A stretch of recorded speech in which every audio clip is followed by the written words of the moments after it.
Hello, everybody, and welcome to the Multi-Family Man podcast, powered by Total Wealth Academy. I'm your host, Angelo Webb. Thank you for joining me. And today we're just going to continue the series of fair housing.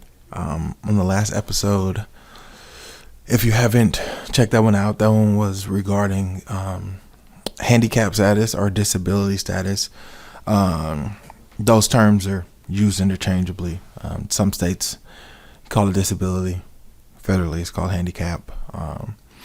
So definitely go back and check that out if you have not checked that one out yet. But today, the second biggest one that we usually see is family status.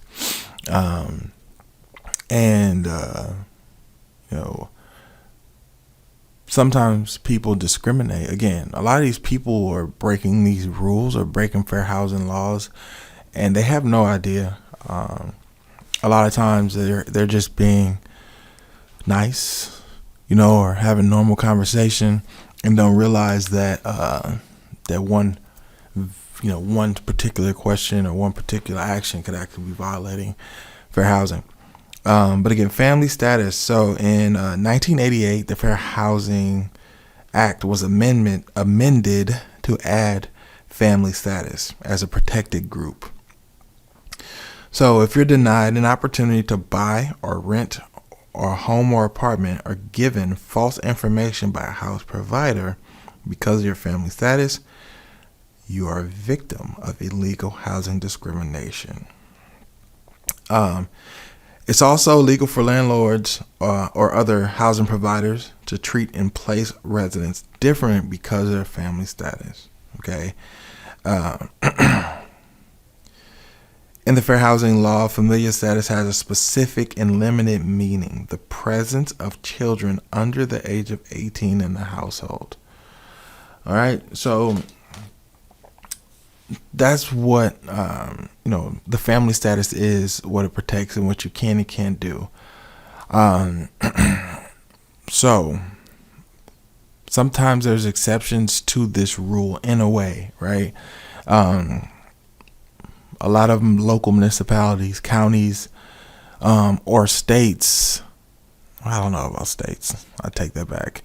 But usually the local municipality, the city, or the county have rules of how many people per bedroom, right? So if you're in an apartment and it's a 2-bedroom apartment, a lot of times they have a rule or a law, should I say, not a rule, but a law is like no more than 2 heads per room, right? So a household of 6 can't rent a 2-bedroom apartment. Like that kind of stuff is common, but those laws you wouldn't be violating fair housing laws based off of family status if someone said, hey, yeah, we have 6 people, and there's 6 people, right? And like, well, this is a 2-bedroom, we can't rent you a 2-bedroom with 6 people. If you have a 3-bedroom option or a 4-bedroom option, that's when you offer that to them. But a couple of examples would be refusing to rent to a family that has children. I know it sounds some people are like, well, who does that? A lot of people. Or they get in their head that, it's going to be kids there, they're going to tear it up. And it's not necessarily true. I think you can definitely expect wear and tear. I can tell people, kids, especially little kids, and pets, they kind of go in the same group when you're talking about the condition, because just by nature there's going to be some wear and tear, right? Even if you have the best dog in the world, by nature there's going to be some normal things that happen just because they're a dog or just because you have a cat. Just by nature of kids, they're energetic. There's going to be some wear and tear. You might have a hallway that gets ran up and down, right? Kids might be dribbling the basketball in the hallway. all kind of stuff, right? And then he's like, there's a streak in the carpet. Oh, well, that's probably where the kids walked back and forth or ran back and forth countless numbers of time because they're what? Kids. So people do that. They do refuse to rent because people have children. Exceptions to that rule.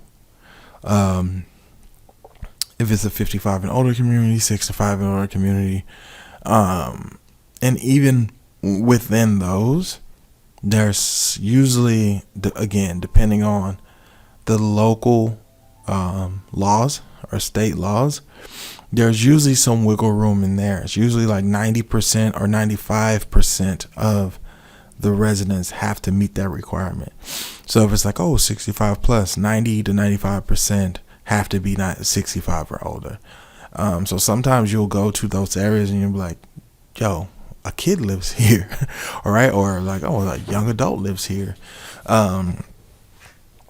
So, that happens. Actually, there was a case about a young lady who rented sight unseen. She was going to college, rented sight unseen.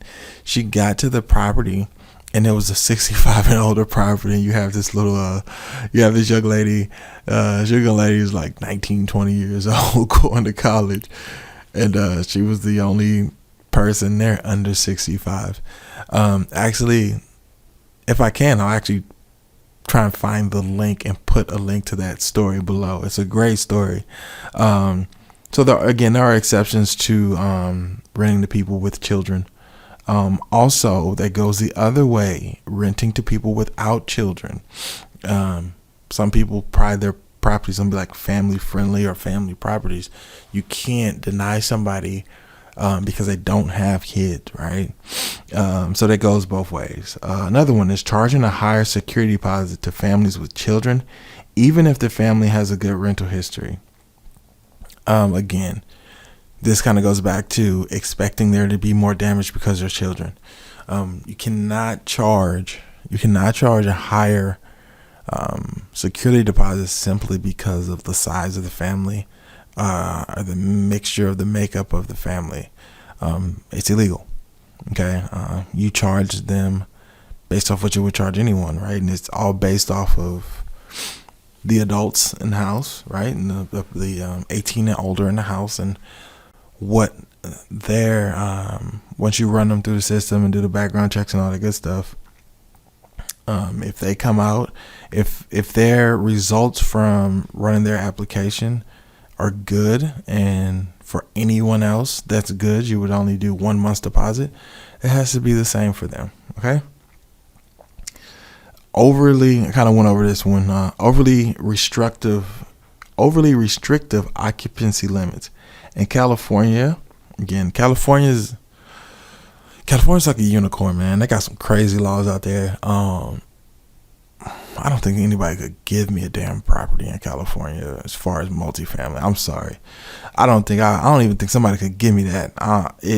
They have so many rules and regulations that it's confusing and sometimes just doesn't make it feasible for owners. But personal opinion. But in California, the occupancy guideline is 2 per bedroom plus 1 additional person. So 5 people in a 2-bedroom unit. Again, California is an anomaly, in my opinion, when it comes to a lot of state laws and state regulations regarding housing, but they're also like overpopulated. Like when you think about like Los Angeles County, or Los Angeles in general, the metro area of Los Angeles, like it's people on top of people. A lot of homelessness. Same thing in the Bay Area, man. People on top of people, a lot of homelessness. So I feel like a lot of the rules and regulations that you see in California, again, not my cup of tea. I wouldn't want anything to do with them. But a lot of those regulations are kind of come from of that, right? Just the overpopulation aspect. But again, so that's not overly restricted. I think that's kind of lenient and liberal. 2 per room is what you see in most states or most counties. Steering families with children to downstairs units or certain buildings or areas in a development. And again, I touched on this, I think, in the original video. You can't assume that a household with kids wants to be by the park. You can't. You can't steer them, right? So that's why it's always good for your leasing agents or yourself, if you're a IRO, is to have a path that you take them on, right? So if you have a property, no matter who you're taking on, you start here, go here. No matter what, it doesn't matter if it's a little old lady who you know is never gonna leave. She's gonna stand there with her 6 cats. God, what is wrong with me? If you allow 6 cats, it doesn't matter if there's a young guy who's works from home and he's in tech, right? But he loves to stay fit. It doesn't matter if you have a family, 2 spouses and 3 kids. None of that matters. Like, where you take them, the route that you take them on should be the same. And as you're on that route, the unit that you want to show them, that's when you stop and show them. So if you take them on this route and it shows the pool first and then all this other stuff, cool.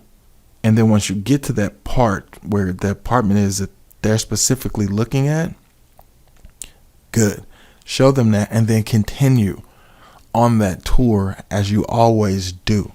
Okay? Because if you change it, oh, they have kids. Boom. Let me take them to the park first and then to the unit. That was steering. Right? That can be accusation of steering. And understand too, even if the accusation, that's a reasonable accusation of steering, right? Even if you don't get in trouble for steering, if it comes down to a legal situation, somebody still has to pay money for lawyers. And even if you don't, and if you're one of these people that I represent myself, right, it's still going to be a significant amount of your time. So make sure that it's always the same, right? And you're always showing the same thing. Now, once you get back, as a salesperson, you can point out, hey, did you guys, especially if the kids are there, hey, kids, did you guys like the park? You think you guys like it? You think it's something that ask the parents, you think it's something that they would use a lot or you would take them to a lot? Well, that's why we have it here, just in case, we do have the residents whose children will enjoy it, right? Or they have to get outside, they have some place to go. You can talk about that conversation after the tour, but you have to make sure that you're doing it the same for everybody. All right. Also, another big thing is people, why you put those kids above me? Like, because you can't tell somebody that they have to go on a certain floor because they have kids. That's steering. Again, it's illegal. Oh, shit. It's illegal. You will get in trouble for it. Yes, you might have an angry resident, right? But everybody should understand that when you're going into apartments or workforce housing or apartments, there's always a possibility that there's going to be someone over you that is making noise. You also have to consider that a lot of parents do not want their children on the first floor because they have safety concerns about someone having easy access to their window, right? Everybody has their reason for why they pick an apartment and all that. So we can't decide where they go based off their family status, all right? Restriction of children's outdoor recreation activities or use of the common areas, including adult-only pools and pool hours. So we cannot tell kids that they can't do something at a certain time for amenities. Now, we can require adults to be there with them. That's a requirement that's allowed. But we can't say, hey, at this time, kids, you can't be in the pool. Only 18 and older over in the pool at this time. Right? Can you have a separate pool for 18 and older? Absolutely. All right. So, but we can't restrict it for that. Same thing with playground.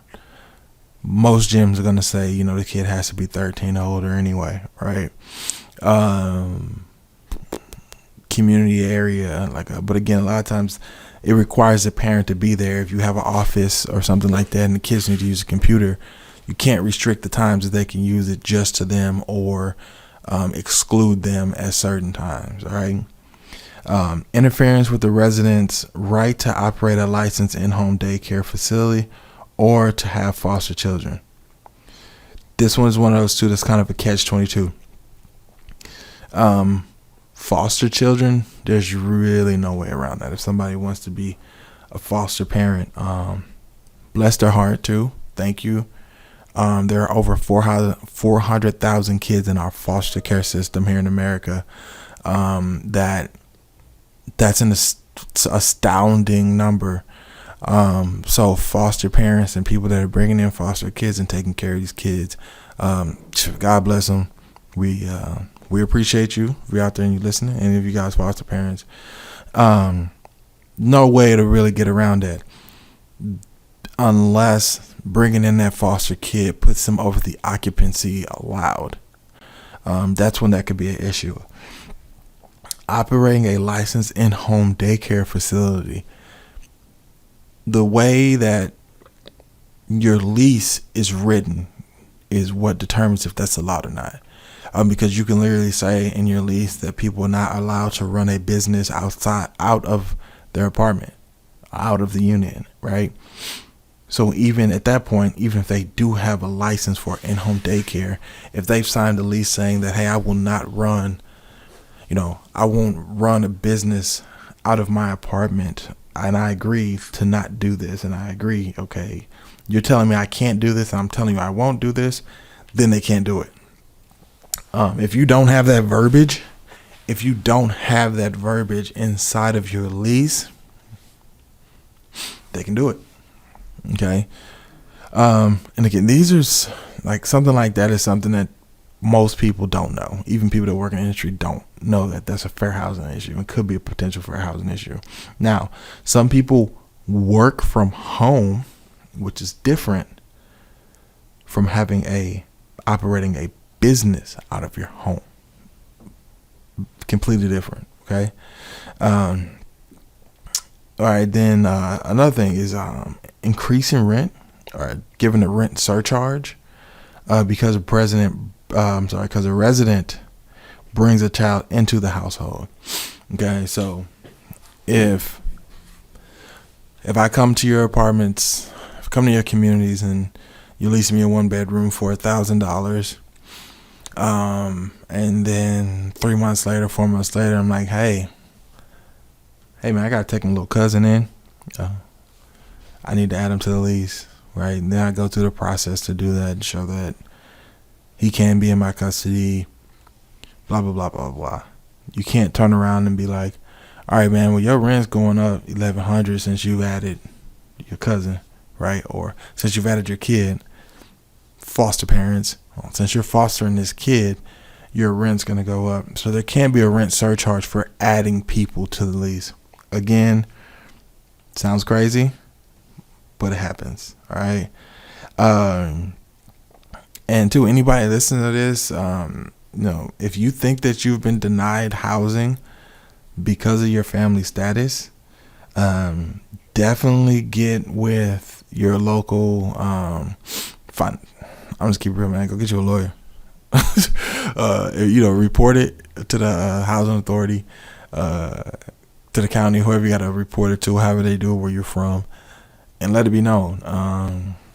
Again, nothing against any of my fellow investors or operators, but wrong is wrong. So if you feel like you have been, and again too, even if you're listening, you felt like it happened when you were buying your house or renting your house, personal residence, if you felt like that was happening, report it, and let them investigate it, because this is, it's really not something that we should allow people to get away with. Again, if you can afford to live somewhere, you should be allowed to live there. And that's my stance on it. So I want to give couple examples. So just a couple examples, real life examples. A condominium owner was threatened with eviction after her young grandchild began living with her in violation of the homeowners association's rules. While senior housing developments can restrict children or clients' development was not one of them. So again, it all comes down to your lease. And again, this is a condominium, but it's working on the same thing because it's fair housing. Meaning that the association had been following rules that were outlawed more than 25 years ago.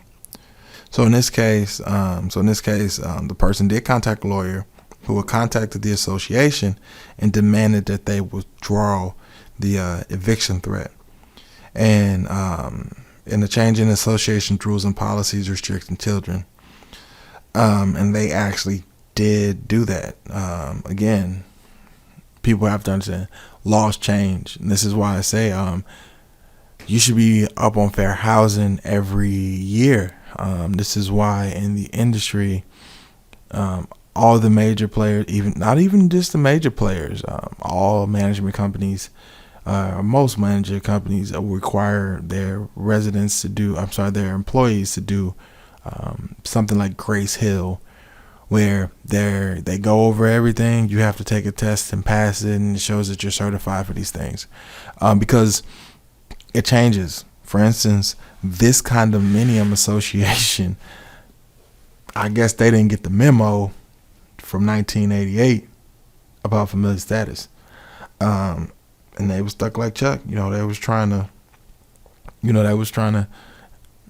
evict somebody illegally, right? And that can cost a lot of money, right?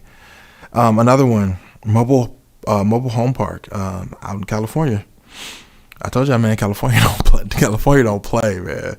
But mobile park home out in California posted signs and rules for adult-only swim times at the community. Again, a parent rightfully went to an attorney, and they filed a housing discrimination complaint on behalf of that family. The complaint was settled after the park changed its rules to allow equal pool access to all residents, regardless of age. And the company provided fair housing training to the management personnel, and they compensated the family for their loss of use of the pool. It's going to cost you money. And it's crazy that their on-site staff wasn't trained like that. So you just train them up front. It wouldn't cost you time and money, and you're treating people fairly. They probably didn't even realize that they were being unfair. They probably felt like, hey, this rule is actually fair to the adults here who want to swim in peace. And let's keep it real. Y'all know when kids at the pool, it's far from peaceful, right? Like, you want to go to the pool and pretend you in Cabo, like on the beach and stuff, like, and you got these kids doing cannonballs and everything else. But let's be real, they go there to have fun, and we can't restrict them having fun either. So that's another one. Let's see, one last example. I'll say the last example here. A lease agreement in an apartment complex called for $100 per month surcharge for any person who was added to the household during the lease. After a young couple had their first child, management informed the couple that they had to pay the surcharge beginning on the day of the child's birth. Yo, this is crazy, man. So actually, I printed these examples out, just random examples, and I'm reading these for the first time. So that's crazy. So anyway, on the date of the child's birth, the lease terms like these are not illegal when they are applied to adults, but it is illegal to apply a rent surcharge to a minor when they're added to the household. Again, that couple contacted a lawyer. The landlord, they actually explained to the landlord the fair housing laws and demanded a refund for the months for which the couple was improperly charged. The landlord responded by reversing the rent surcharge and refunding the couple the surcharge payments in the form of a rent credit in the following month, which is fair. Which I think is fair in that case.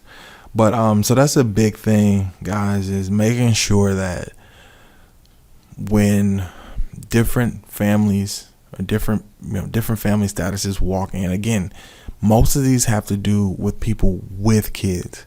And that's where the problem arises from. So that's where you hear a lot of examples, but it's family status in general, guys. So, whether they have kids or they don't have kids, one of the biggest things that I see, is when people are applying, like in the ad for a place for rent, it'll be like, applications $45 for one person, $60 for a couple, bro. It'll be like married couples, right? $60 for married couples, or it'll just say couples. People can look at that. I know it sounds crazy, but people can look at that as a family status thing. Why is it couple? Right? The proper way to do it is $45 for one person, $60 for two, whatever for three persons, whatever for four persons, right?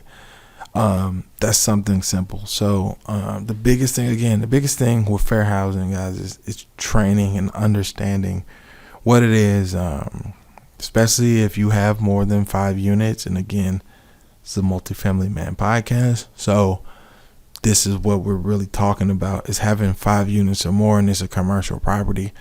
When you're at that point, you have to make sure that if you're an IRO, an independent person, if you are running these yourself, if you are managing yourself, make sure that you take these, right? That you take these classes that you get with Grace Hill or some other kind of company that teaches fair housing. And if you have staff, if you're going, again, even if you're an independent management company, if you're going to be hiring people and putting them on site, they need to take the fair housing classes. If you're using a third-party management, verify and have them show you the classes that their on-site staff has to take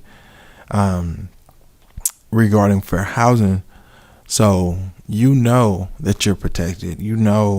That and you can feel safe that they're doing what they're supposed to do, and they know what they're supposed to do. Because again, most of the fair housing violations that I've seen have been due to ignorance and not maliceness. All right. So so next time we come down, we're going to just continue the series. So again, the last one was handicap/disability. Today we did housing. Last time we did handicap and disability. This time we did family status. I think the next one we're going to do race. And same thing, give you examples, let you know when it enacted, why it was enacted, and some examples of the violations. Okay. And again, so I just want to thank you guys for tuning in today. Again, my name is Angelo Webb. If you have any questions, you can reach me at angelo@gettotalwealth.com.